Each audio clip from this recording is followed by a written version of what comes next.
Hey everybody, this is Brent in Central Arkansas. Today's video is about hybrid seed and whether you should save it or not. It's kind of a, in a general sense, a no-go. In other words, if you want to have consistent seed, the next year you do not want to save seed from a hybrid. And it's pretty much true. In today's video, I'm going to show you examples of why, based off a squash that I bred, and the cross that breeding generated. In the first generation, the cross of two distinct squashes provided a hybrid that was pretty consistent. The fruit were two different colors. It vined. One was a bush squash, one was a vining squash, and you combined them, and it was a vining squash of sorts that outperformed both parents, and the fruits were kind of in between, but they were all consistent. That is a hybrid. That's the first generation hybrid, and that's why seed companies breed hybrids, because they know that you're not going to save the seed from a hybrid. Well, that's part of it. Hybrid vigor is another. But when you save the seed from a hybrid, you get something that is all over the place. That happens in the second generation. And what I've got happening now behind me, which I'm going to take examples of, are the second generation squash of that uniform hybrid that I was just talking about. I call this squash tentatively Feroce Delicate. And yeah, it's been a really fun project is what I call my various things that I'm trying to breed. I call them projects. So let me gather some of the fruit. I'm going to show you, and then I'm going to gather the fruits, and then we're just going to kind of look at them and determine you know, the complications of this, not complications, the diversity of the second generation and why it's all over the place. I will tell you that the first generation is 50% one parent and 50% the other parent. The second generation is 75% fixed between the two parents. And each generation after that tightens by 50%. So you've got this generation, which is the second generation, and what examples we're going to look at is 75% complete for that particular plant. All the plants are completely different, and the examples I'm going to show you show that. But for example, if I take that second generation from these odd examples I'm going to show you, and I save the seed again, then the next generation is going to be 50% more than the 75%, which is roughly around 80, mid 80%. And so once you get past this second stage, it begins tightening really quickly towards open pollinate, which happens in the 7th or 8th generation. I prefer beyond 8. But anyway, let's take a look at the plants and take a look at the fruits and see what it looks like for a second generation, and you'll get a visual of why it's not always great to save seed from a hybrid. Most of the time it's not, if you're a basic gardener and all you want to do is save the seed to grow the same thing the next year. But if you're like me, the second generation can be magical, but it's very small chance of being magical. So let's get into it. Now on this back row here, I planted 16 F2, or the next generation from a hybrid of my hybrid Feroce Delicate. That's a collection bucket. I'm going to talk about each plant as we go. And you can see the ones that look like squash are squash, obviously. I've got an okra or two back here, and then of course I've got tomatoes that are also in my breeding. But I've got 16 squash here. And I'm going to take a look at them quickly, and then I'm going to gather them in that little bucket you just saw. And then we'll just take a look at them as a whole so you can see the diversity. And then I'll kind of talk about each plant and why I ruled it out to carry forward. Now there are two that I have identified as potential keepers, and even though they're potential keepers, I won't know if I'm going to actually keep it or not until I taste them. And so this is one of them. But anyway, I've got two of these here identified as a potential keeper, and that's after coming out here and looking at them develop over a period of time. That's the initial assessment of a keeper. Now the eating, the quality of the fruit, all that has to be assessed to determine if the fruit is going to continue to this is the third generation, the second generation rather, if it's going to continue to the third generation. And so that's pretty important. Once you get to the third, you've pretty much got something, because you can grow out a lot and you can pick a lot more consistent potential. So this squash, for example, if it was a choice and I grew it out to the third generation, I'm going to get a lot of squash that looks somewhat similar to this. And so from the third generation on, it gets easier.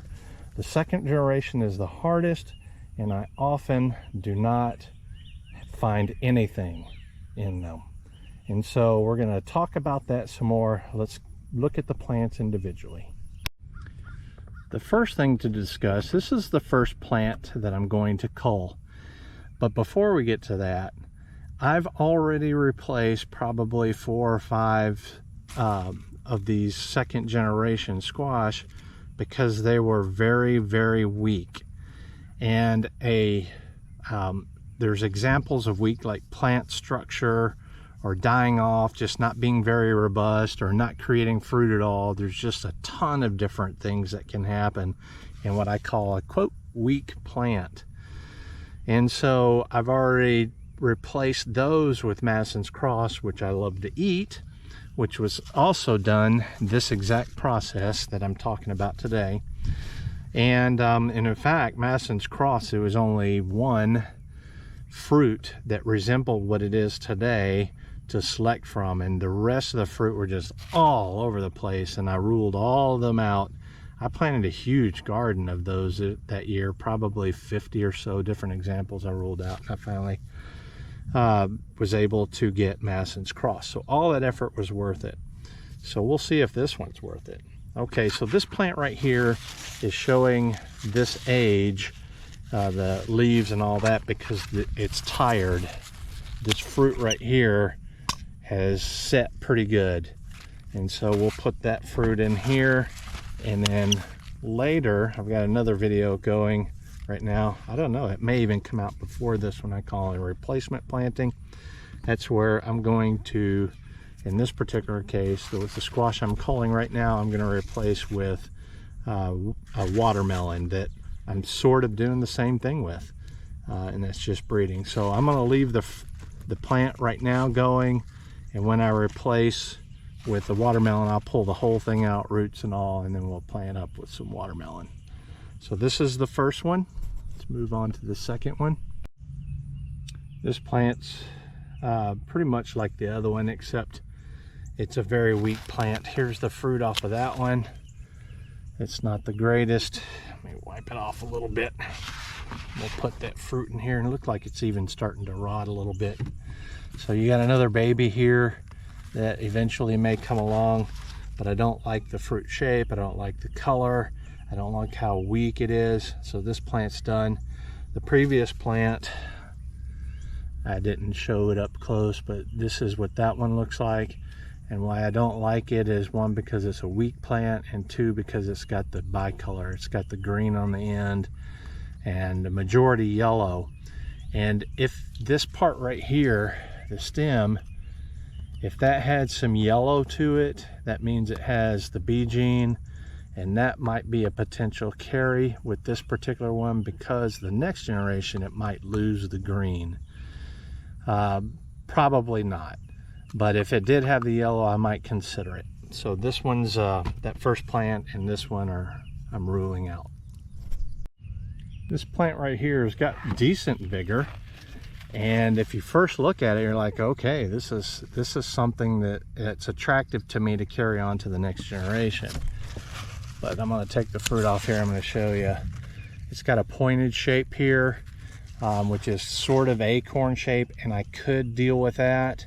But I have another example that's similar to this that is not pointed, and it doesn't have the green on here. So the bicolor is the main reason why I'm ruling this one out. Let me get the other one off here, see if that's got, see, sometimes it's different. You'll get, sometimes it'll be completely yellow, or there'll be more examples of green. The bicolor is just inconsistent, but the next generation may produce a fruit that where there's no green. But I have another, in this particular case, I have another example that I think is better than this one. And so this one's ruled out for that reason. This plant here is sort of attractive, and like the last plant, I mean, it grows pretty good, and I like the way the leaves of this one kind of lean more towards the delicata side.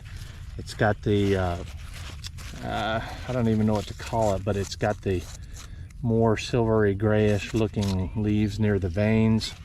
And I like that. I'd prefer to keep that if I could, but the foliage isn't that important compared to the fruit.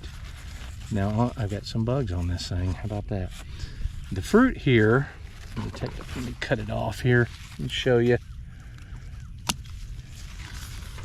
And if I change my mind while I'm talking to you, these have not been selfed, so I wouldn't save these anyways.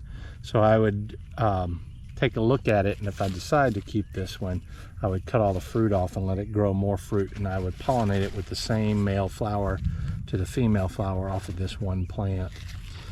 But this I like the shape of this. It resembles Madison's Cross. It's got kind of a summer squash look to it, and the veins here are pretty nice. The problem is that you see it's got that line here with the two different colors. I don't like that. It's not going to ever be consistent. And when you breed something, in my opinion, it should be consistent. I did a cross with Madison's Cross with Early Prolific, and it had bicolor versions of it that were different. Didn't have the stripes, but it had greens and yellows, and every fruit on the same plant was different in the third generation. And so it just wasn't that popular. I sent it out to several people, and I didn't get a lot of good feedback. I didn't get any feedback that was bad, but I didn't get any feedback that was great either. It was kind of like being polite. So anyway, I don't like that part right there. I've got another one that's sort of similar to this, but it's more consistent, and we'll get to that in a minute. So this one is pretty much ruled out too. All right, this is one of the two keepers, potentially, and it's got a decent, robust plant structure that I like. It's a little thornier than I would like, but I mean, that's not a no-go for me. But if you look at the fruit here, I haven't selfed it yet, so I'm going to remove the fruit so you can see it. But I can see that the fruit coming on here, and the next one right here, has not got a yellow on it. And so the potential is that it's going to stay like this and more or less turn, I would say about 3/4 towards Delicata, 1/4 towards Madison's Cross. It's got the shape that I can deal with this shape if it turns out to be something. This is a surprise, I guess is what I'm saying. I'm not sure to quite make out of it yet. I need to save the seed, and I've got one squash here, baby squash, that'll be opening, so I need to bag that one and then self it with a male flower if I can find one on here. If not, I'll have to lose that one and wait for both flowers on this one plant. But that's a potential right there. It's kind of neat. I kind of like this one. And taste is obviously going to be critical in all of these selections. So I've flagged it. That plant is the one I pulled the fruit from, and if you follow it straight up, I put this on here. That way I know I've assessed that it's something I want to continue with. Here's another flag coming down here, the very next one. This one is similar. Let me set the tripod up here. This one's similar to the other one. The thing I don't like about this in the beginning was it's not robust. It's got kind of small leaves and all that. It could have been an environment issue. The plant seems to be pretty robust other than the smaller leaves, so it might grow out of this. So it's something I'm keeping my eye on, and it is doing similar to the last plant. I don't see any stripes on it yet. They may come, but it looks like I have a male and a female here that I can pollinate that with, and then as it matures I'll get to see what it's all about.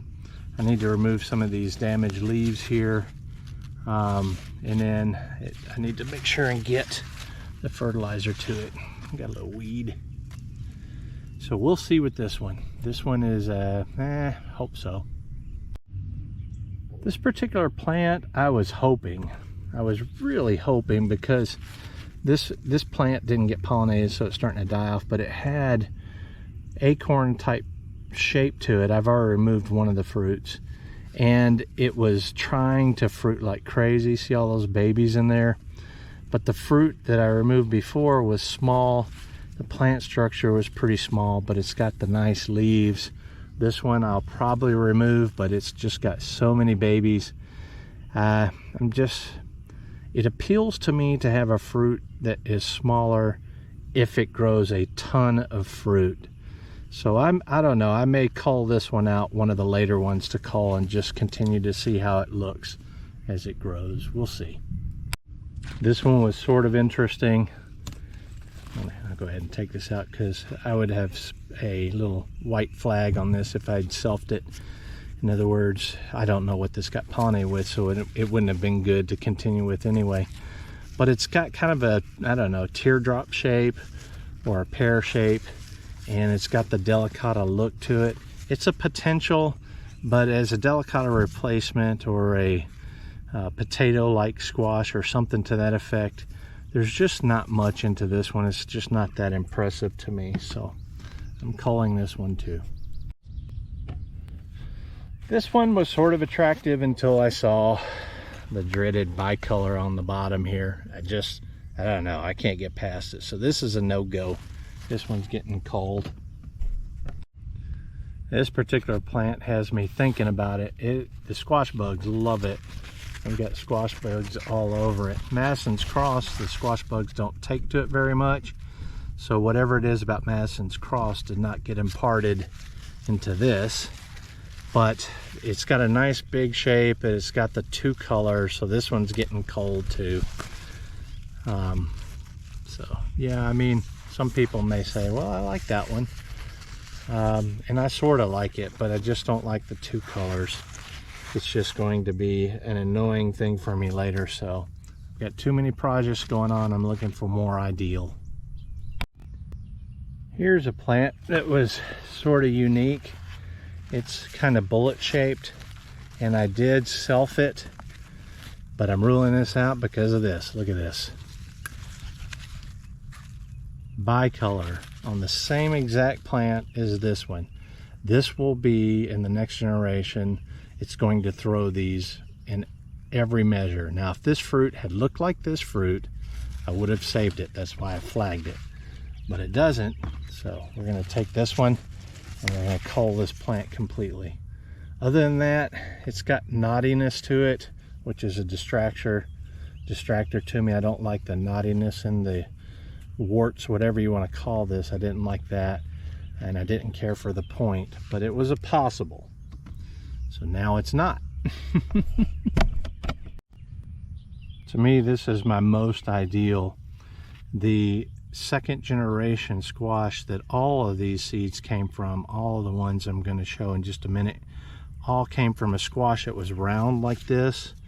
And I like this color here. I like the pattern on it, and I like that it's round, because that is more or less something I'm looking towards. More of a rounder squash.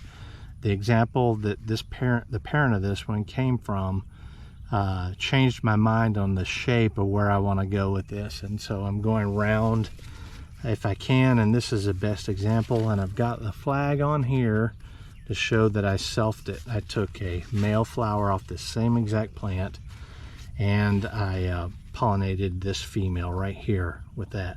So the seed in there is going to be the same exact plant, and it'll be a lot more consistent this next generation. I'm going to grow out a bunch of these and select the third generation, something that's similar to this. Now, to be fair, on the very bottom there's a very tiny bit of green, and so the next selection will be a plant that'll consistently produce fruit that doesn't have any green on it. And so the yellow stripes, a delicata is kind of a color similar to this, with green, light green stripes that grow down, that go through the ribs like this. But this one is, it took Madison's cross coloration and it turned the stripes from yellow, or from green to yellow. And so I think that's pretty neat. I like the color pattern on this quite a bit. The plant is fairly robust, being that it has a mature squash on it, and the reason why there's no babies growing on it is because it's got a mature squash on it. Most squash plants, and most plants in general, once they have mature fruits on them, like cucumbers are bad about this too, they'll get to where they don't want to produce any more babies because they think they've done their job. And so another thing about this is it doesn't have a lot of things that tear your hands up along here. There's a little bit of it, but the coloration on it's good. It seems to be fighting to make this mature. And so this is the best example of the ones I've seen in this. So will this be good? I don't know. We'll see what happens when I cut it open and cook it. So there you go. That's all the squash we talked about. And they are all over the place, aren't they? And that's what happens in the second generation. I mean, it is just absolutely incredible, the difference between the two. The reason why you see so much visual evidence of difference in this particular one, in this particular breeding, is because the parents were so dissimilar. They were not even close to looking the same. And so the second generation is going to have expressions of each parent and recombinations of genes that just are all over the place. Now, if you have a red tomato that's a slicer and you cross it with another red tomato that's a slicer, and they pretty much look the same, you're going to have a lot less diversity of look. And the more you get into it, like taste and that sort of thing, you can kind of discern differences in taste particularly, and possible plant habit. So when you're breeding and you cross two very similar parents, you're going to get less diversity, and you're probably going to get less hybrid vigor too, because what brought those two parents to look similar are probably genetically pretty close compared to two parents that don't look anything alike, and then they're crossed. In this particular case, the first generation was much more aggressive than both parents, and both of the parents were more or less a bush type. Madison's cross is definitely a bush. The delicata was called bush delicata, but the first generation produced a thick vining plant. It was all over the place, so it got a lot of hybrid vigor there. And so hybrid vigor is going to be more when the parents are more diverse, when they're different from each other, a lot more different from each other. Right, let's wrap up this video. We'll discuss a couple things first. So why hybrids? Well, hybrids have a lot to offer. They're just as consistent as an open pollinated version. Both hybrid and open pollinated are equally consistent, and that's because of the magic of genetics in the first generation. But the second generation, nature throws a trip all over the place, and that's kind of what we showed here. So should you save hybrid seeds? And the answer is, for most of you, no. It's not worth it, because as a gardener, what you want to do is you want consistency. You want something that's going to give you the fruits of all of your work, the fruits of your labor. And saving a hybrid seed is not going to do that. But if you're like me, you're a breeder, the second generation or saving the seed is magical. It has a lot of potential. It's like an open canvas. It's an artwork. It's so fun. Most of the time it's not fruitful. And I think you could see from the examples I showed that most of the time it's going to be difficult. For example, the parent in this particular one, was a round F1 hybrid from Masson's Cross and Bush Delicata. And that, when I matured that squash cover, the skin was so tough I had to saw it with a saw. And that is not something good you'd want to normally keep. So I knew right then the hybrid was off. Both it was bicolor and the skin was so tough, plus the taste wasn't that great. But I knew in the second generation the magic was going to happen, and that really tough skin could bring an aspect to the cross that I wanted all along, and that was to increase the longevity of Delicata. If you grow Delicata, you know that the skin is very soft and you can even eat it, and it doesn't store very well at all. So one of my main goals was to create a Delicata-like fruit that would store for much longer. This was something I was trying to impart to you, was the purpose of hybrids and whether or not you should save the seed. Most of you shouldn't. Some of you, if you're like me, you might. And the reason why the seed companies do it is because they don't have to patent it if they don't want to. They know that when they give you hybrid seed, you're not going to try to save the seed. You're going to keep coming back to them. That's the primary reason. And they invest disease packages into it. They invest a lot of money into 2 highly inbred lines that they make that hybrid for you. And all they have to do is just keep those 2 parents of that one hybrid that you want to buy secret into themselves and not ever reveal it. And from that, you can do all kinds of things. You can cross all those different inbreds with the disease packages and create new varieties and all that. They're all hybrids, and you keep coming back to them for more seed. And so there's benefits to the hybrid, like I said: increased vigor, consistency, and just a lot of traits that they've spent a lot of time developing that hybrid into. And there's nothing wrong with that at all. They spent the money and a ton of time and scientists and all kinds of things into creating that hybrid. So there's nothing wrong with that. That doesn't mean you have to use that hybrid. You can go buy an open pollinated and have at it. So that is the hybrids. Saving the second generation is all over the place. Like I said, it's the most diverse, and every generation after that tightens to 50% until you get to the 7th or 8th generation. Then it becomes open pollinated. So if you want to create your own vegetable, tomato, squash, whatever the case may be, just carry it out to open pollinated, and once you do that, you'll have a really consistent fruit that you can save the seed from. This is Brent, you guys. If you enjoyed the video, please share it. Share it with a friend. They might enjoy it. It helps grow my channel. If you like and subscribe, that would be great. That would be fantastic. Most of all, please comment. I like your comments. I like learning from you. I like sharing with what I know with people. And until the next video, we'll see ya.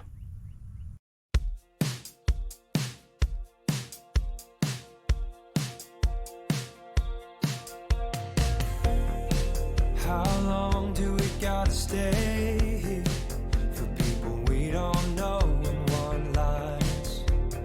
All of the clothes are designer, fast cars, and who knows who. Yeah, I know what they wanna say. They're gonna ask me if I'm gonna make it. I don't care if I'm gonna have to fake it, long as I can be real.